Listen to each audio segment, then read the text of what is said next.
Oh, well, of course. Everything looks bad if you remember it.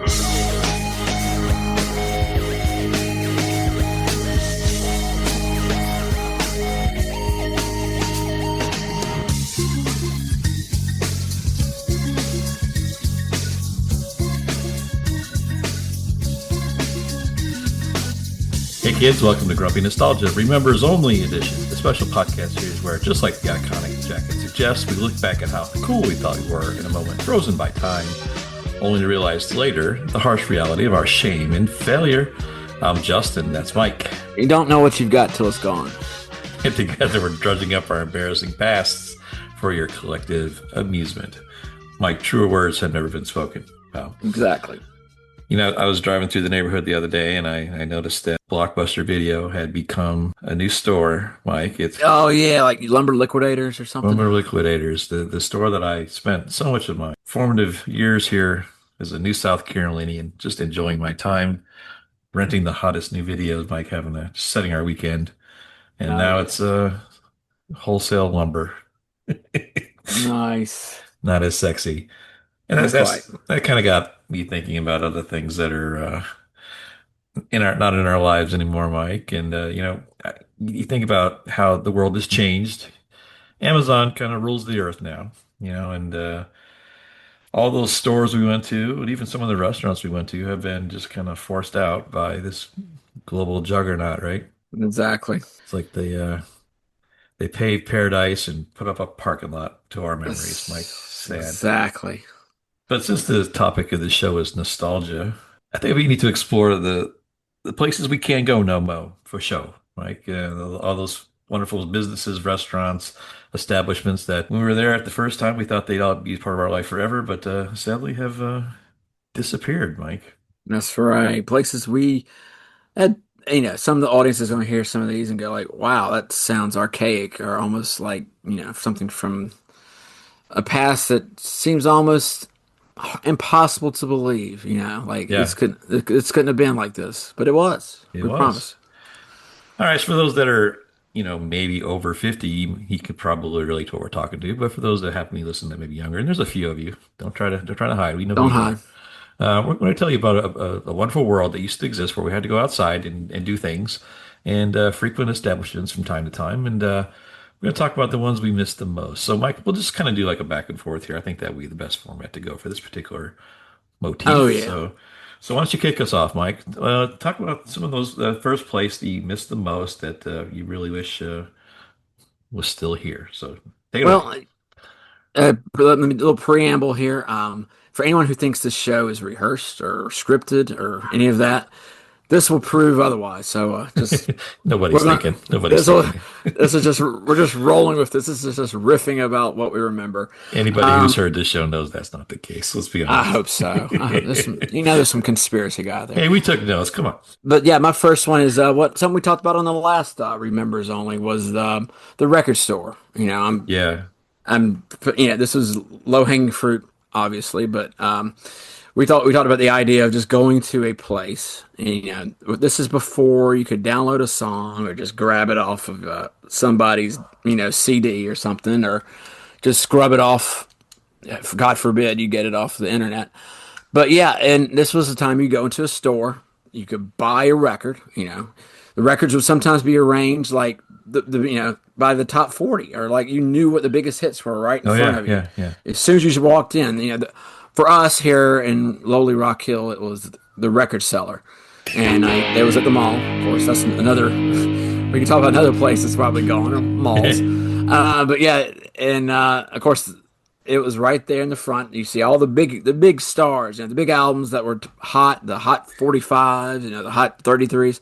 They were all right there, and you knew what to get. You knew the big albums. Giant posters would be on the wall promoting the latest albums. I remember, this scary posters of like Bob Dylan and Kiss and Joe Walsh up on the wall, In the very back of the store were like instruments. You could buy an acoustic guitar, you could buy a ukulele, you Uh-huh. know, and they had even the recorder books for like kids that were in school. You could buy, there was Yeah. everything in the store related to music. You had your section of 45s. You had these brand new thing called cassettes. I was like, wow, what are these? Yeah. They'll never make it. No, they never will. Yeah. You had the little news rack that had like the Hit Parader magazine, had the Rolling Oh, Stone yeah. magazine on Yeah. there, and you could flip through the magazine, find the lyrics to your favorite song that was just out, and just the magic of, like we talked about before, just flipping through the album and just looking at the front and back of some of these things.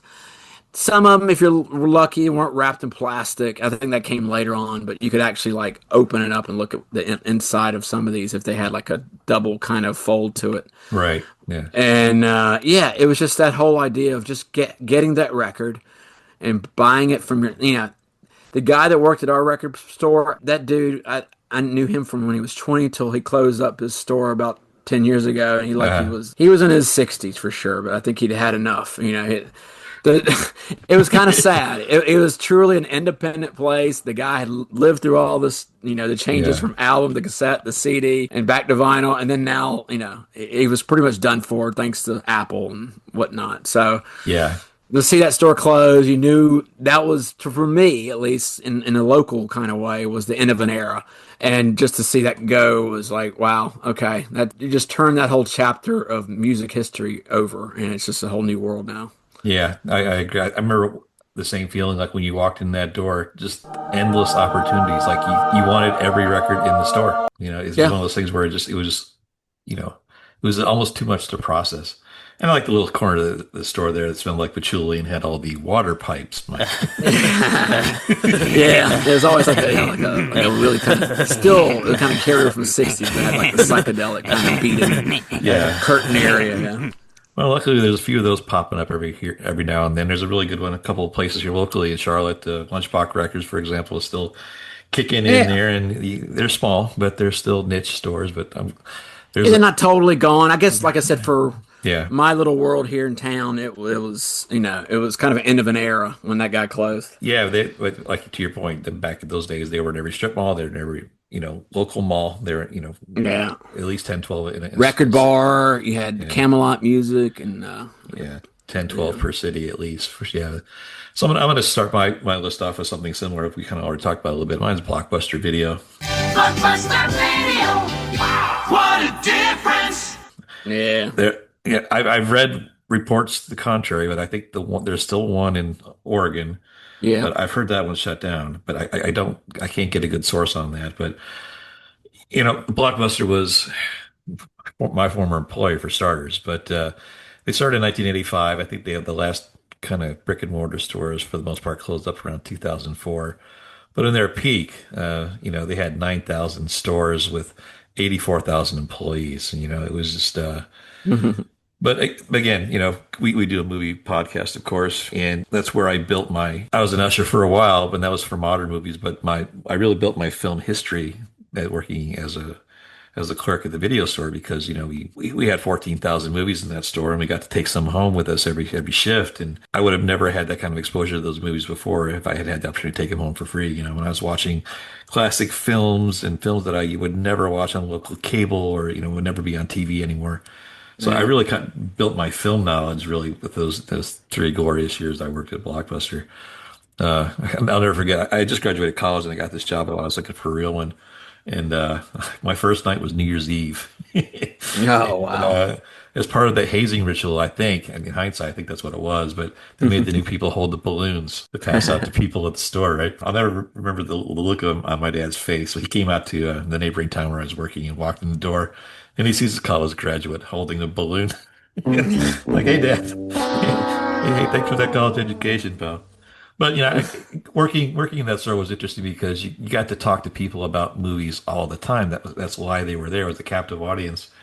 And we've talked about this in some detail, so I won't go too far into it. But just walking into that store, it's akin to the record store. Just to see all the movies on the shelves lined up pretty, all the colors. Inherently, when you're there, you love movies anyway, and to see that many potential events just lined up for you, it was a really special experience. And what you don't get now, of course, when you just click on a, buy button on Amazon or Apple TV or whatever. You don't have that experience where you walk in and you talk to people, and they say, "Hey, was this any good?" Or, you don't have that. There's those discussions. I always like I always like the section of the end caps that were like, Heather recommends these movies, and the employee picks, yeah, those are awesome. They're, you could see like what people's tastes were that worked there, and some of the selections were like, wow, that sounds really weird but interesting.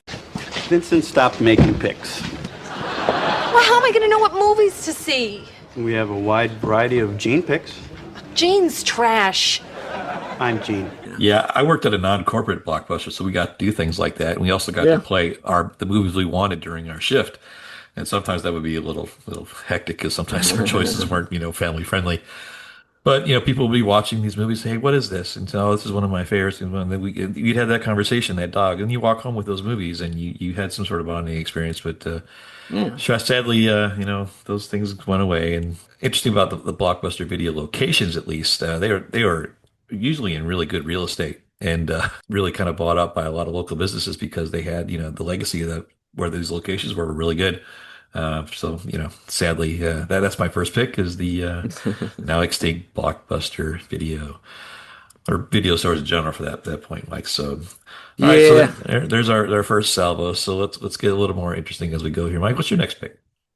Yeah, I was just thinking about like some of the independent video stores that were like Pick a Flick and some of these other ones we had around here. Those are great, yeah. Yeah, but it just Blockbuster when it showed up just dominated as far as selection. Like, wow, they got this and this because the local ones would only have one copy of some of the first run movies. You're like, wow, okay, well, that's good. It's not only that, but Blockbuster was the first one to put the tapes on the shelves. Yeah. You didn't have to bring like a little styrofoam tag box. a key or something, a little sticker that says, "Hey, I'll exchange this for the tape." You actually see what was in. That was cool. All right. Well, my second choice is a restaurant pizza chain that I guess it was national, but I know there was one in Charlotte nearby where I am, and it's called Shakey's. You're something else at Shakey's. The greatest pizza for everyone. You're something else at Shakey's. At Shakey's, you got family fun. And it was a place where you could go, eat a pizza, but the main attraction of it was a big screen on the wall, and while you were sitting there with your pizza, they would show, Little Rascals, Three Stooges, Shorts, Laurel and Hardy, and it was awesome. I know that the idea has been copied before, since, but this now defunct. Maybe, I don't know. There could be one surviving somewhere out there. I didn't do any research, but there was one. There was one we would go to up in Charlotte, and it was a very special occasion. It was up off of their main drag up there in Independence, and the pizza, I don't even remember how the pizza tastes. I don't think it mattered. It was just the fact you were there and you would watch these hilarious slapstick goofy stuff going on the TV screen, and it would just be like a random short. Sometimes it would be like a kid's cartoon. The place was kind of geared for a family entertainment kind of thing, but yeah, I don't know what it was about that idea of just merging, a pizza place with, black and white slapstick comedy shorts from the 20s and 30s, but it worked, and I don't think there's any of them that exist anymore, but the whole idea, you would walk in this place and it was almost set up like a vaudeville kind of feel to it. I don't know if you remember. Have you ever been to Shakey's? Did you ever remember it at all? No, that must have been kind of regional. I know there's a pizza chain on the West Coast called Shakey's, but I don't think it's the same kind of thing. Yeah, this was a national chain, but I don't know if it was anywhere else other than like this regional area. But yeah, it was really unique experience. And like I said, there was a place called I think Tomato Rumbas that tried to do the same thing where they showed like cartoons, and it wasn't quite the same. It's just okay, you're trying. And of course that place went defunct too. So I was like, well, okay. Like I said, there's probably somebody else that's still doing it, but just to be able to go out of your house and go see the Three Stooges up on the screen somewhere, that wasn't. As a kid who just enjoyed that kind of stuff, it was just amazing to see it like at a restaurant while you're eating. I would literally do that every Friday and Saturday night for the rest of my life. It was amazing. I'm trying to think, but nothing happens.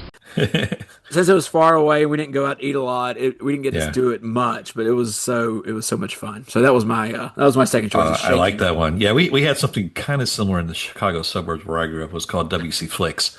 Okay, and it was one of those things where they showed like on a real projector, not a big screen TV, but it was on film.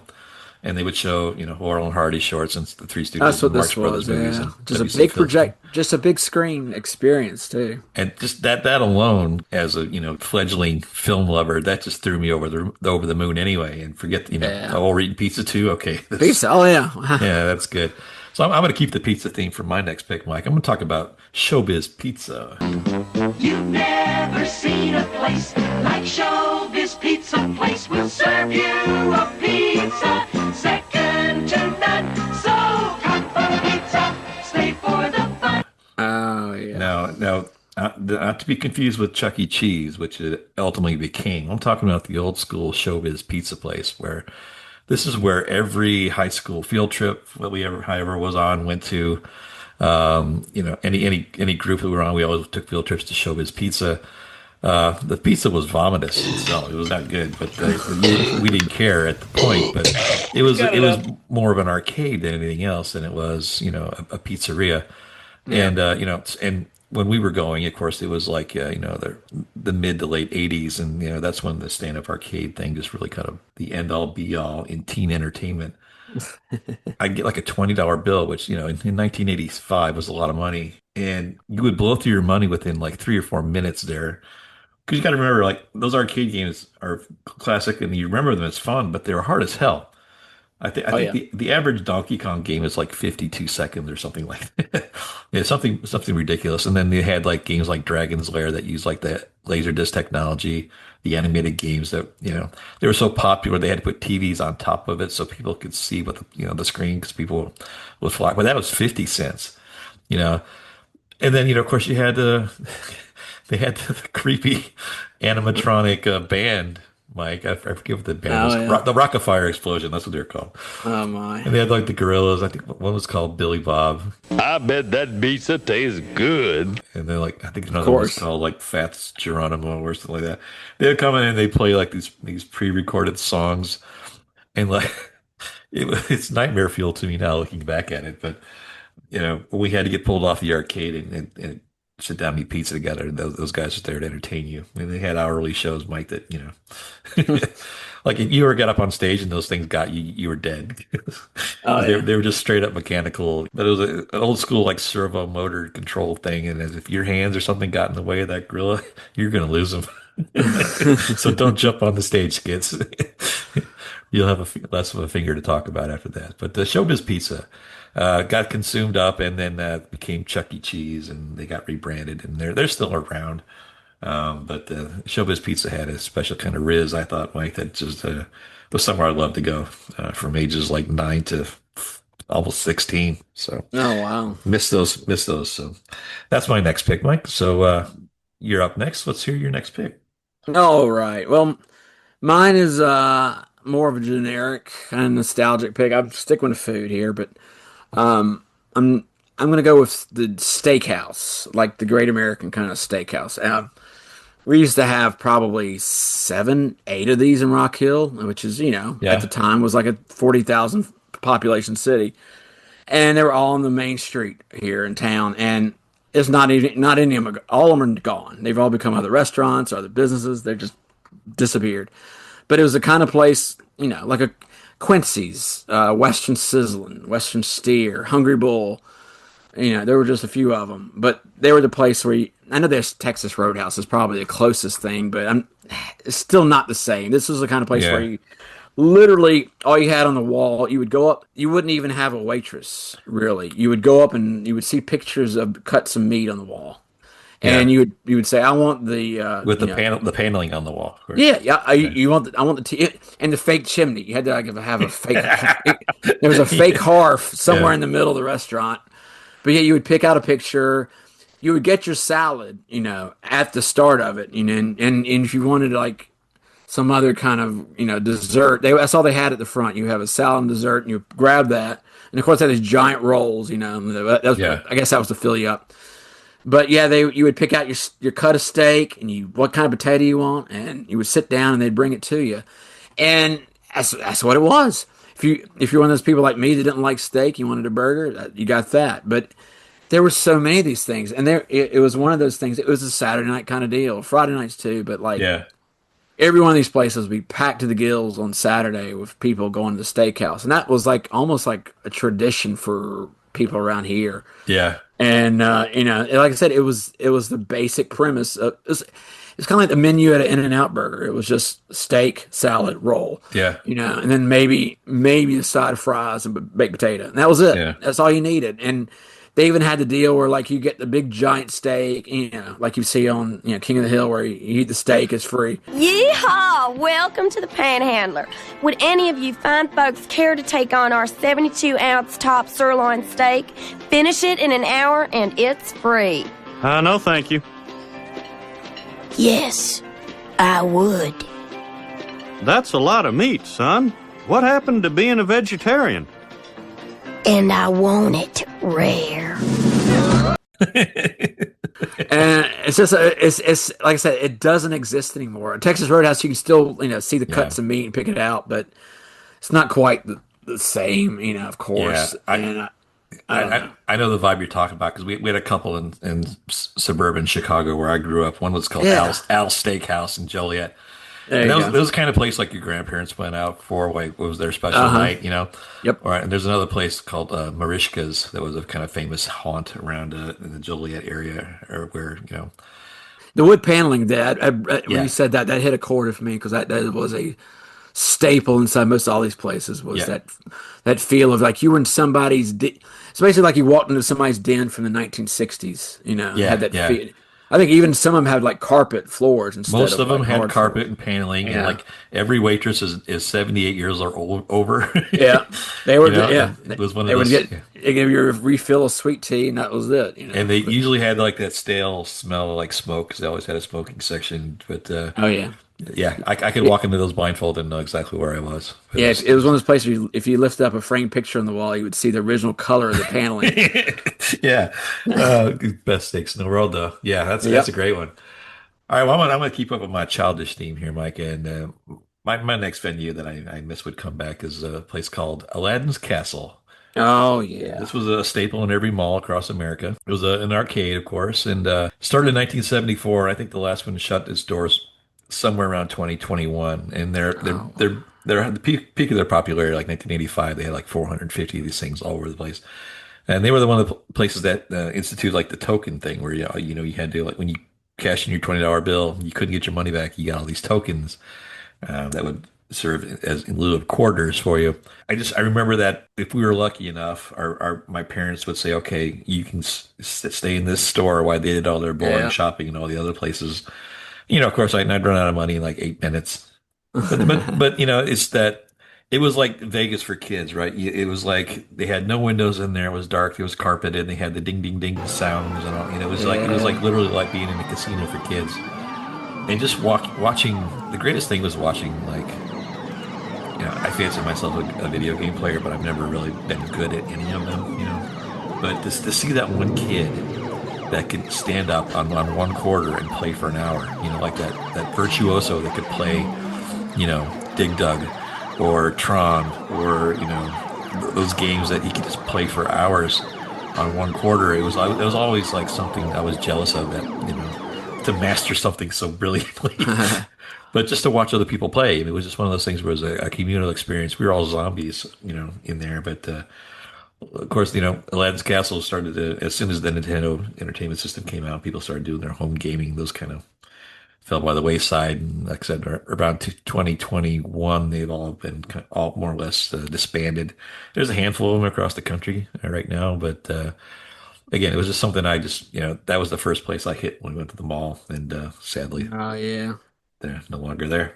But miss those guys a lot. So, all right, Mike. When my mom was shopping at Belk's or J.C. Penney, that's where I would go, was the Aladdin Castle right there. It was right in front of the entrance to Sears at the Rock Hill Mall. And nice. Many hours spent there, trust me. Yeah. Going in that same vein, and I'd even, this is off the cuff, I'd even had this written down, but my next choice would be putt. Putt, putt, for the fun of it, putt, putt, for the fun of it, putt, putt, for the fun of it, putt, putt, for the fun, for the fun of it. And what brought that to mind for me was, we had a big putt golf course here in town that was right next to the interstate, and I don't even know if they exist anymore as that chain, but they had them all over the country, and they were the original kind of mini golf place you could go to. And ours here in town had two courses. You had 36 holes, and it was a great little outing for the family. And you would have the different colored balls, and Yeah. you would always have the 18th hole where the ball would go down a pipe and you would be gone and your round is over. But there was also that special night when they would cover up the hole and you could play all day for free, for this one price of one, and you could just keep playing all day, which is of course what I love to do. But the greatest addition they ever did was adding an arcade. And when you added an arcade of mini golf and you went like there on a weekend night or something, Jeez. Yeah. oh, it was glorious, especially like a summer night like now where you would go play a little bit mini golf. You could have a birthday party there. I mean, it was the most fantastic thing, and it was like the same games you would see at Aladdin's Castle as far as the arcade, and Yeah. there was just something about that was great for a kid. My parents would just drop me off there. I mean, it was a different time, of course, but you would see all your buddies just show up randomly there because we had two video game places in town. You knew they were either going to be there or at the mall. So, Right. I mean, it wasn't a lot of choices back in the day. Yeah. But, yeah, that was one for me. And just to combine, like I said, combine mini golf and arcade. I think it was before like they started doing that in some of these like celebration station kind of places where you can have like amusement parks later that did that. But Right. to have that just right in your hometown, I was like, wow, this is fabulous. That was our version of Disney World for us. So that was my choices: the putt mini golf / arcade. I see a handful of those roadside every now and then. The big chains are gone, and they're usually the small kind of self-maintained private businesses now. Did you ever watch any of the competitions they had on ESPN where the putt guys would go, like they were professional putt guys that would play? Yeah. They call it miniature golf, Mike. Oh, good for you. They would get like 19 or 20, like they would get 16 or 17 holes in ones. You're just like, wow, these guys, it was incredible. It's all fixed, Mike. All fixed. It must have been. One of my earliest dates with my wife, I took her to a couple putt places. Yeah. She was a good sport about it, but I'm sure she wanted to knock me over the head with the putter. I was super competitive because I played golf in high school. I'm like, come on, line up your putt, Rand. Come on. You're not out, I'm out. Whatever. What a jerk. I don't know how she stuck around with me. I really don't. So my next pick is it seems kind of childish for 55-year-old guys to be waxing nostalgic about this, but I miss Toys R Us. From bikes to trains to video games, it's the biggest toy store there is. Gee whiz. I don't want to grow up, 'cause baby, if I did, I couldn't be a Toys R Us kid. More games, more toys. Oh boy, I want to be a Toys R Us kid. Mike, and I'll tell you why. Of course, when you're a kid in the 70s and 80s, this place was Mecca. I don't know why parents ever bring their kids into Toys R Us if it's not for their birthday or they plan on coming out with something, because it's usually kids. When you walk in there, it's just kids crying for something they want, right? I can never understand that. But I went there. You know what the best thing to see it used to be at Toys R Us was the aisles you're checking out is how many items were like placed off to the side that the parents had taken out of the cart and didn't actually buy. Yeah. I love that part. like the fell out through attrition. Like, that's fun. You had to rely on the short-term memory of your child, What's funny about that is there's a tragedy attached to each one of those things too, because it's the result of some sort of discipline or punishment. Exactly. Jerky little kids. You kids don't know what you want. That's why you're still kids, 'cause you're stupid. But I went there all the time because I love toys, and Army Men was the big thing for me, and they had the biggest selection of Army Men. And then, when I kind of graduated to more sophisticated toys, like, some bikes and model sets, that was always the place to go. Yeah. And then even, what it got really kind of creepy is when I got into the teenager years, I was on the forefront of the video game technology, and I was one of the first people that got a Sega Genesis in my town. And there's only 4 games at launch, and they were only sold at Toys R Us. So I would just kind of go there and camp out. And they were already sold out all the time, but I would go as soon as I got my driver's license. I'd go pretty regularly, just to make sure that I got the new game whenever it was available. And they had that great thing where they had it was all behind glass, and you had to rip the card off and take it up to the front, and then they would get some, idiot teenager in a blue vest to go back behind the wall and pull it out for you and exchange it for you. But just that excitement of like getting that shrink wrapped Sega Genesis game or PlayStation game, when it just pulled out from behind the vault there. It was a neat little experience. And of course Amazon killed those guys as well. That they just all the brick and mortar stores kind of closed up. They started in like 1948. I think they made it till about Wow. to 2023, maybe I think was the last brick and mortar store kind of Yeah. shelved up. But in their peak in like 1990, there were 1,400 stores in the U.S. I mean, they were everywhere. Usually anchored to a mall, or outside of a mall in a separate location. But yeah, they were fun, and I really enjoyed those stores a lot. But again, I think there's a couple in New York City, it's like specialty locations, but those things are a thing of the past, and it's sad because again, you got to go out and shop and buy things, and I think there's a unique kind of physical element to that you don't get from just having it show up on your door. There you go. Don't worry. I still, whenever I see a toy store somewhere, I go in them. All right, Mike. So you're up next. What do you got next? Well, let me do some honorable mentions for you. Sure. I'm going to do a toy. I was in the land of toys. There was our store here in town was called Toy Circus, and that was the only toy store we had in Rock Hill. And it was Shangri-La. Like when you said Army Men, Little Plastic, they're the only ones I could go to. Besides, well, maybe Kmart, but the buy the bag of plastic Army Men. Oh my gosh! Wow. The Shangri-La though for us was Charlotte, of course. Again, the big city. They had a place called Lionel Toy Warehouse, which was like our big. I think it was a national chain, but it was our big place. Speaking of Kmart, that's another place I kind of miss because that was where my grandma always took me on Saturday nights. So she'd give me $5, and her quote usually she always tell me when we get in there, she says, "Go buy yourself some trash." And you did, and I did with $5 at Kmart on a Saturday night. That's kind of all you could do. Is all you could do. You could buy. I remember buying my first Farrah Fawcett poster. I got there at Kmart. And ooh, now we're getting somewhere. Yeah, that was like 78 or 79. And remember the other great than that, popcorn smell when you walked in there? Yes, they had it right there in the front on the left as you came in. It's brilliant. Yeah. It was a great marketing idea. And I don't know. The icy machine was right there too. That frozen icy thing, that's a confection that no one's been able to capture the brilliance of that either. Yeah, it's hard to find. You can get them at the movie theater or any other place, but they don't taste the same as they did in the 80s Kmart. Yeah, so that one went by the wayside too. But the main one I want to talk about, my last choice, would be just Main Street in general. In some of these places, nowadays you can see antique stores. I don't know, like a bougie kind of brewery place, or even a wig store. Something like that. But what's that on your head? What's that on your head? Back in the day, it was the heart of our town, and I think of the places I went to as a kid.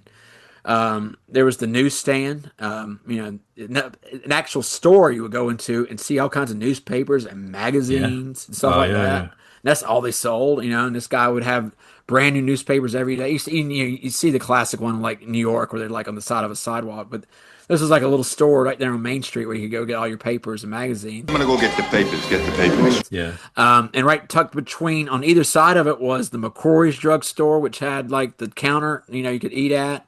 Yeah. And all the classic stuff you would see in a drugstore. And on the right side was the Walgreens, which here was called Smith Drug. And the pharmacist, was our neighbor. And the nicest, he ran the place. You knew him. He would give you a free Coke if you came in there, because he knew us. And he sold like sports cards. And he knew you didn't have diabetes. Exactly. He knew everything. If you did, he would. Yeah, and he knew everybody's condition that walked in there and their prescriptions and stuff, and he literally knew everybody by name. And that's another kind of inside and out, literally classic Main Street place that's gone to the, more like the outside of town, kind of in the suburbs. And those are some places I remember that just like I said, that Main Street kind of feel. We kind of got it back a little bit, but it's more just about eating and out and getting something that's like I said, like an antique instead of like actually like stuff you would get now at a mall. Right. So anyway, that's something I would miss as far as my town is Main Street. Wonderfully put. Thank you, Mike. My final pick is going to be a conglomerate here, but I also have some honorable mentions here. The drive-in. I don't want to get into too much detail because I want to do a show about the drive-in, but the drive-in experience was, can't get better than that, in my opinion. I think there's only I think like in 1960 or 58, 60, I think there were over 5,000 drive-ins in the United States. I think there's like 10% of that now. There may be 300 functioning drive-ins as we speak. But I had a lot of time as a kid there, but I don't want to get into too much detail because I'd like to do a show about that at some point. But some of the things I really missed here, honorable mention wise, is the unique stores like Sharper Image. That was more the high end malls, but those are places where you could always buy like weird gadgets and things like that. And I remember what drew me in. They had a full size replica Yoda model under glass when I walked in there for like $4,000, and I thought, there's no way I can live the rest of my life without having this. But they had like the neat gadgets and like the miniature like desk set sports games and like the Newton's cradle kind of stuff, the plasma ball and all that kind of stuff that no one needed anything in here. It's always just disposable income, nice to have. It was always that Christmas gift you gave to somebody you really didn't know. Right. Yeah. So there's nothing in there that you can screw it up. It was always cool stuff. There was a store in the area I grew up called Service Merchandise. I think it was a chain. Oh, yeah. We had that in Charlotte. Yeah, but again, it was one of those things where it was an interesting department store, truly a department store where you would write all your purchases down and they...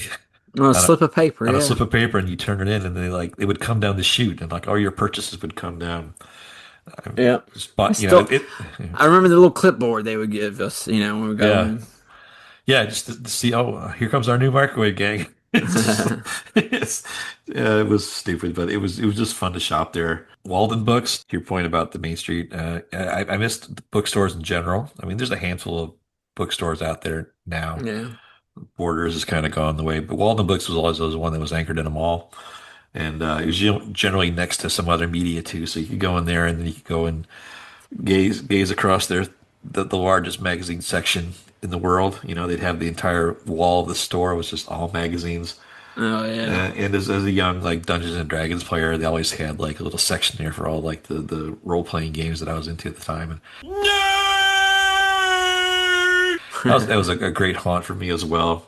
Chi-Chi's, remember Chi-Chi's, the Mexican restaurant? Yeah, I had it was funny. I had on my list was Casa Gallardo too. It was like a chain that was just like the first for us at least a chain Mexican restaurant that wasn't like a food truck or just somebody's back room. Right. I think it is to this day is my wife's favorite and only favorite restaurant of her whole existence. When she literally cried tears when she heard about this place shutting down. But it's a place we went quite frequently. It's really big in the Chicago suburbs, of course, and those kind of restaurants generally are. And they had just the greatest selection. The fried ice cream there, how I kill for that. The twice grilled burrito, oh my God, those are good. They had to shut down in 2003 because of a hepatitis outbreak, but they had been around since 75. There's a handful that kind of tried to trudge along after that epidemiology nightmare, but Outback Steakhouse kind of bought up all the remaining stores, so now all those stores became Outback Steakhouses. There is hope for that franchise, though, Mike. They 2 new restaurants are going to open in 2025. In Minnesota, where they started back in 75 with the original owners. They're going to give it another run. And with nostalgia being as powerful it is, Mike, hopefully, people like us will come in and flood that market, help them kind of regrow that franchise. But so there you go. So we talked about a lot of stuff we really miss, and I thought this would make me happy. I'm really just more depressed now, Mike. I know, right? But essentially, when we do these shows at the end, I always have an agenda for these nostalgia things, and then at the end, I end up getting sad because we talked about it on the very first line of our very first podcast. We quoted Thomas Wolfe saying, "You can't go home again," And he kind of invented the premise for our podcast here. He says, well, saying that, nostalgia is used to create an idealized past, but, true maturity lies in the acknowledgement of change and progress. So I guess you could say we're not very mature, Mike. We want our things back. But, if you had them back, they, maybe they might not be the same. And that's what I'm even more afraid of. So it's an interesting dilemma you kind of put yourself in when you act nostalgic like this. That's the podcast we do, Mike, and we're stuck with it. We couldn't come up with anything better.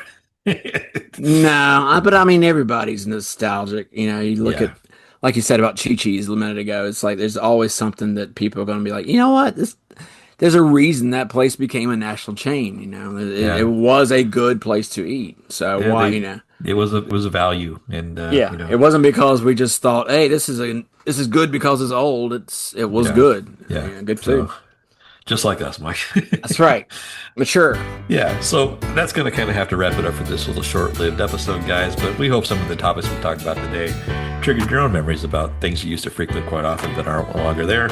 And we hope that you spent a couple, moments of your days reflecting and trying to think about the best parts of those things, because times are hard, guys, and clinging to these memories can help get us through. And the hope for renewal is always there. Yeah, so just keep trudging along, and we will get through all this together. So, Mike, that's going to kind of wrap it up. Anything else you want to say to our fans before we get out of here today? I want to be a Toys R Us kid. I don't want to grow up either. All right, so for Mike James, this is Justin, and we'll see you again next time.